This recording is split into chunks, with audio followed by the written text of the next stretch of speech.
seorang perempuan cantik dari golongan mereka ini dihadiahkan pada sultan, dijadikan selir, kemudian meracuni sultan, kemudian mereka mengkudeta Sultan Banten.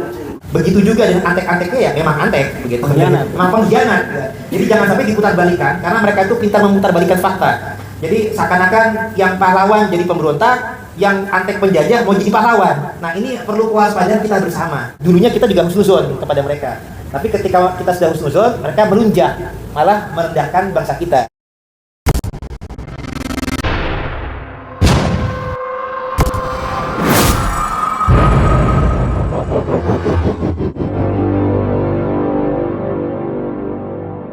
Tentang sejarah kedatangan imigran yang dari negara Yaman.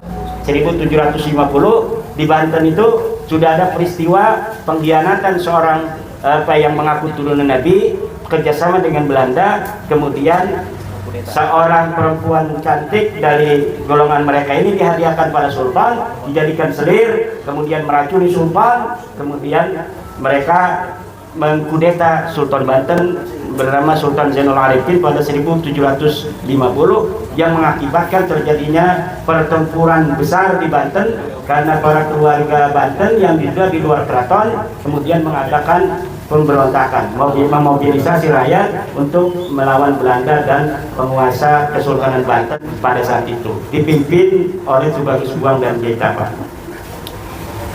Secara masif itu mereka datang dari 1820-an, lebih masif lagi di bawah Belanda pada tahun 1885 sampai 1942 sebelum kedatangan Jepang. Setelah kedatangan Jepang sudah tidak bisa lagi mereka datang karena Jepang rupanya sudah tidak lagi seperti Belanda perlakuannya terhadap imigran-imigran Yaman ini. Demikian.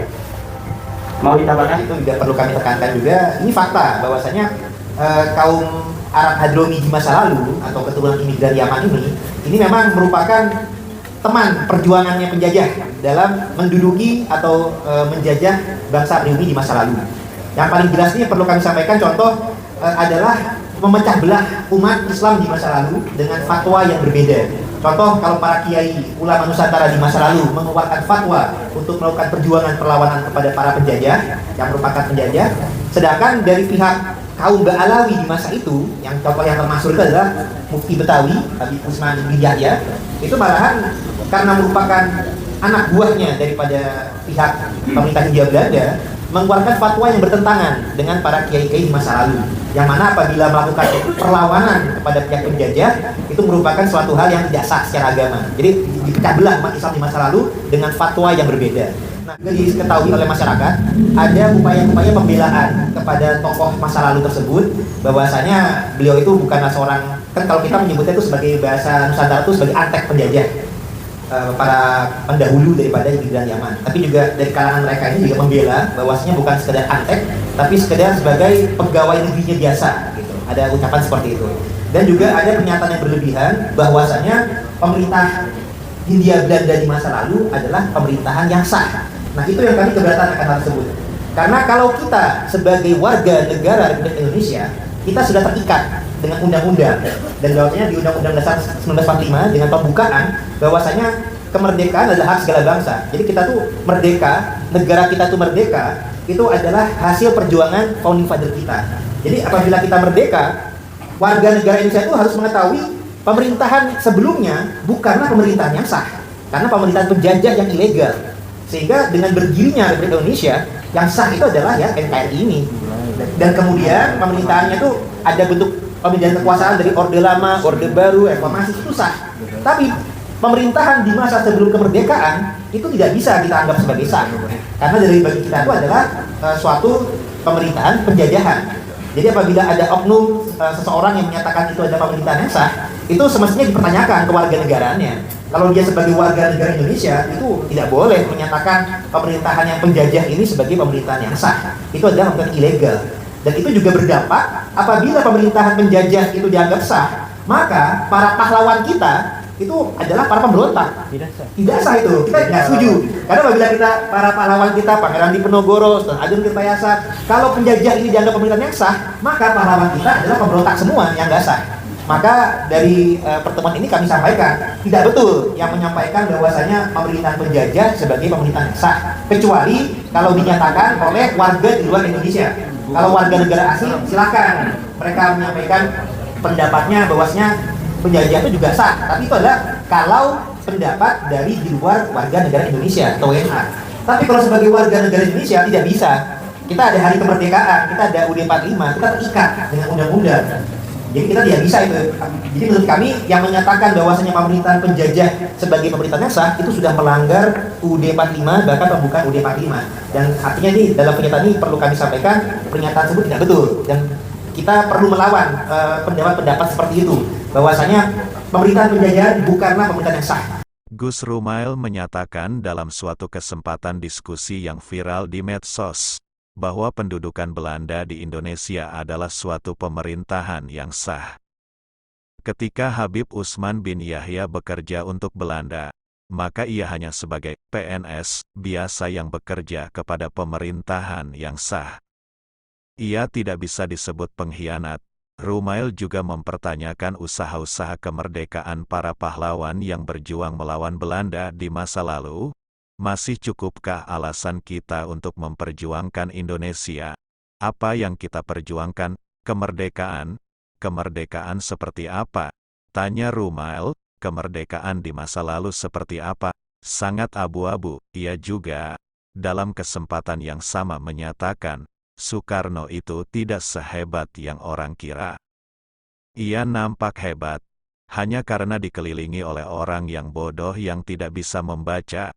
Kita melihat orang yang melawan VOC itu pahlawan, tapi bagi orang di masa lalu mungkin berbeda, tegas Rumail. Pemberontakan para pejuang di masa lalu itu, misal untuk berperang dan membakar pendopo Belanda, menurut Rumail, dilakukan orang-orang bodoh yang diakalin orang lain. Itulah paradigma berpikir Rumail Abbas dalam memandang bangsa Indonesia dan para pahlawannya di masa lalu. Pandangan seorang keturunan imigran Yaman. Untuk video pernyataan Habib Rumail lihat di deskripsi. Begitu juga dengan antek-anteknya ya memang antek begitu. Memang pengkhianat. Ya. Jadi jangan sampai diputar-balikan karena mereka itu pintar memutar-balikan fakta. Jadi seakan-akan yang pahlawan jadi pemberontak, yang antek penjajah mau jadi pahlawan. Nah ini perlu kewaspadaan kita bersama. Karena apabila kita tidak waspada nih bahaya, kita akan ada perubahan sejarah. Bahkan dalam seminar nasional kami di UIN Sayyidiyatullah itu sudah mulai ada pemutarbalikan fakta sejarah seakan-akan yang berjasa itu dari kalangan Hadromi atau Ba'alawi. Dan itu oleh Profesor Anhar Gonggong pun juga sudah dijelaskan tidak betul masalah itu. Jadi ada misalkan penggagas hari jadi kemerdekaan itu mestinya kan Kiai Hasyim Asy'ari itu dirubah dari kalangan Habib. Kiai Imam kan juga pernah dalam ceramahnya menyampaikan tuh mana prestasi atau jasa leluhur kalian yang berjuang. Karena dalam ucapan Kiai Imam itu tidak ada yang Ba'alawi ini yang berjasa. Nah mereka kemudian berupaya seakan-akan punya jasa. Caranya bagaimana? Dengan mencangkok silsilah leluhur mereka dialiaskan kepada tokoh-tokoh pahlawan. Nah itu yang upaya-upaya mereka yang harus kita waspadai. Contoh, Pangeran Diponegoro itu sudah jelas sebagai anak daripada Sultan Hamengkubuwono III, tapi dibelokkan menjadi Habib Hamid bin Yahya. Jadi ada pembelokan ke arah Ba'alawi. Nah begitu juga dengan tokoh menantunya Sultan Hamengkubuwono II yang berjuang dalam jajar Sepedi, namanya Kanjeng Raden Tumenggung Sumodiningrat. Ini dibelokkan menjadi Hasan bin Toha bin Yahya. Nah, seakan-akan punya jasa. Jadi artinya ada pembelokan seperti itu yang perlu kita waspadai bersama. Makamnya pun juga tokoh Sumodiningrat ini makamnya asli di jajaran Bantul Jogja, dibelokkan seakan-akan tokoh yang Habib tadi di Semarang itu dialiaskan kepada Sumodiningrat. Jadi ada pembelokan sejarah dan makam. Jadi ini ada pengkapitalisasi umat supaya ziarah ke makam-makam palsu yang seakan-akan itu pahlawan, padahal bukan. Jadi yang pahlawan aslinya malahan akhirnya jadi terbengkalai. Dan turunan aslinya pun jadi terbengkalai karena seakan-akan yang turunan asli malah mereka. Nah ini yang sifatnya bisa membahayakan bagi keluarga besar Nusantara karena tokoh-tokoh yang keturunan asli dari pahlawan bisa-bisa malah terkaburkan, terbelokkan. Seakan-akan mereka lah yang keturunan pahlawan. Jadi ini Imam Bonjol juga contohnya yang diaku-aku sebagai Sihab dan masih keluarga besar di ya tokoh Habib Rizik lah kita sebut namanya. Nah jadi ya banyak lah hal-hal tersebut ya. Jadi mereka mengklaim-klaim membelokkan silsilah ini. Mereka juga menyatakan Wali Songo juga bagian dari keluarga mereka. Itu pengakuan supaya mereka bisa diterima di masyarakat. Nah dulunya kita juga husnuzon kepada mereka. Tapi ketika kita sudah husnuzon, mereka melunjak, malah merendahkan bangsa kita. Makanya sampai sudah kita melakukan perlawanan tuh di situ. Termasuk Wali Songo kan dianggap dari keluarga Ba'alawi, sehingga mereka itu adalah bagian dari keluarga atau kerabat Wali Songo yang berjasa. Kemudian tiba-tiba mereka mengakui Wali Songo tapi tidak keturunannya. Keturunannya direndahkan, dianggap sampai nggak jelas, supaya seakan-akan yang asli hanya mereka. Nah, itu hal seperti itu yang sifatnya kita perlu lakukan perlawanan, tapi bukan untuk adu nasab, bukan, tapi sifatnya untuk meluruskan, karena bangsa yang besar ini kan juga harus menghargai jasa para pahlawannya. Kita juga harus mengetahui jati diri bangsa kita ini, gitu. Jadi jangan sampai dibelokkan seakan-akan kok semuanya jadi yang berjasa malah Ba'alawi ini jadinya. Agak sedikit, tadi kalau Kiai Mas juga menyampaikan ada gelombang awal di tahun 1700-an atau abad 18. Kemungkinan besar di akhir abad 17 atau 1600 akhir itu kemungkinan juga sudah mulai masuk. Karena juga dari Azumati Azra itu juga meneliti Ba'alawi yang di Aceh itu juga sudah mulai masuk di masa-masa itu. Dan juga adanya pembelokan sejarah itu dimulainya di akhir abad 17. Masalah silsilah Wali Songo. Nah, artinya di kurun akhir abad 17 dan awal abad 18 itu berarti sudah ada yang masuk, meskipun belum besar-besaran atau terang-terangan. Nah, sedangkan untuk yang kurun awal abad 17 ini yang menjadi fokus keluarga Wali Songo juga untuk melakukan penelusuran silsilah dan sejarah. Karena Wali Songo ini adalah tokoh yang berjasa dalam penyebaran Islam di Nusantara dan menurunkan yang kita ini.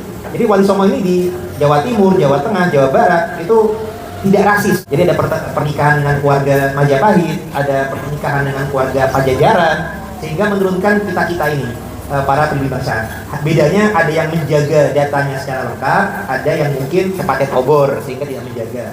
Tapi sepatutnya kita masih menyambung silsilah dan satu rahim tadi. Dan silsilah Wali Songo ini sempat dikabulkan pembelokan silsilah ke jalur Ba'alawi muasal Yaman. Padahal setelah kita kaji kembali, muasal Wali Songo ini ada dua jalur. Ada yang berasal dari Maghrib atau Maroko, ada yang berasal dari Uzbekistan. Buktinya adalah tokoh bergelar Maulana Maghribi, bukan Maulana Yamani, bukan Maulana Hadromi. Dan juga ada tokoh ayahnya Sunan Ampel adalah Ibrahim Asmarokondi atau Samarkand, bukan Ibrahim Yamani, bukan Ibrahim Hadromi. Dan tidak ada keluarga Wali Songo ini yang bergelar Habib. Adanya Syarif Hidayatullah, Sunan Gunung Jati. Dan juga ada ciri lagi gelar Mahdum. Semacam Sunan Bonang itu Sunan Mahdum Ibrahim, dan Syarif Hidayatullah itu Sunan Mahdum Gunung Jati. Nah, Mahdum ini adalah gelar zuriat Nabi dan ulama yang khas dari jalur Asia Tengah Uzbekistan. Nah, sehingga keluarga Wali Songo itu kemudian meluruskan sejarah. Ada yang jalur kedatangan dari Maghrib Maroko, itu menurunkan Sunan Giri, Sunan Kudus, termasuk Maulana Maghribi yang bapaknya Joko Tarub di Jawa Tengah ini. Itu adalah keturunan dari jalur Maghrib yang bernasab ke Al-Jalani Al-Hasani. Sedangkan jalur yang dari Uzbekistan tadi yang menurunkan Sunan Ampel, Sunan Bonang, Sunan Derajat, Syarif Hidayatullah, Sunan Nurjati, jalurnya kepada Al-Bukhari, Al-Kazimi, Al-Husaini. Jadi keturunan Imam Husain dari jalur Bukhara atau Uzbekistan. Nah, ini adalah jalur kita bersama yang sifatnya kita pun juga memiliki tautan silsilah kepada Rasulullah, sehingga kita berkeberatan kalau bangsa kita ini malah direndahkan oleh mereka yang mengaku lebih rasis atau lebih mulia. Demikian tambahan dari kami. Terima kasih. Kajian ilmiah ini mestinya dari warga lereng selatan Gunung Selamet apabila menemukan ataupun mendapatkan data-data ilmiah yang bisa dipertanggungjawabkan secara pribadi kepada diri sendiri maupun pada masyarakat dan juga kepada Tuhan Allah SWT, silahkan diungkapkan saja. Saya kira bagus karena penelitian tidak mungkin selalu benar. Seorang Einstein aja punya teori boleh dibantah dan berkembangnya adalah luar biasa. Dan mudah-mudahan tesis Bapak Kiai Madri ini bisa dibantah secara ilmiah, secara objektif, rasional, dan tidak ada emosional. Mudah-mudahan itu. Ini yang kita harapkan. Jadi mestinya saya kira semuanya saja ya, saya Banyumasnya ini semestinya ini ya ajukan satu tesis lagi lah. Tesis yang betul-betul ilmiah, yang bisa mematahkan teori ilmiah dengan bukti-bukti yang akurat, bukti-bukti yang bisa dipertanggungjawabkan dunia dan akhirat. Sehingga tidak ada lagi klaim-klaim dari setiap orang ini ya nunsul ya, yang sebenarnya ini seperti yang tersebar di media sosial kan malah tambah rancu. Sesuatu yang benar malah jadi rancu karena komentar-komentar yang emosional dan sangat-sangat pribadi. Nah ini mudah-mudahan dengan pengetahuan yang benar, insya Allah Allah akan berikan hidayah. Dan saya yakin bahwa pencerahan seperti ini memang ya semestinya dilakukan seluruh Nusantara. Karena ini berkaitan dengan negara yang kita cintai. Jadi terima kasih. Jangan sampai lelah Pak Kiai. Terus bersemangat untuk memberikan pencerahan yang terbaik bagi putra-putri Nusantara yang kita cintai ini. Dan terima kasih pada semuanya saja yang hadir. Mudah-mudahan ini adalah momentum yang sangat baik untuk kita bertindak secara objektif untuk NKRI harga mati. Terima kasih. Assalamualaikum warahmatullahi wabarakatuh. Waalaikumsalam.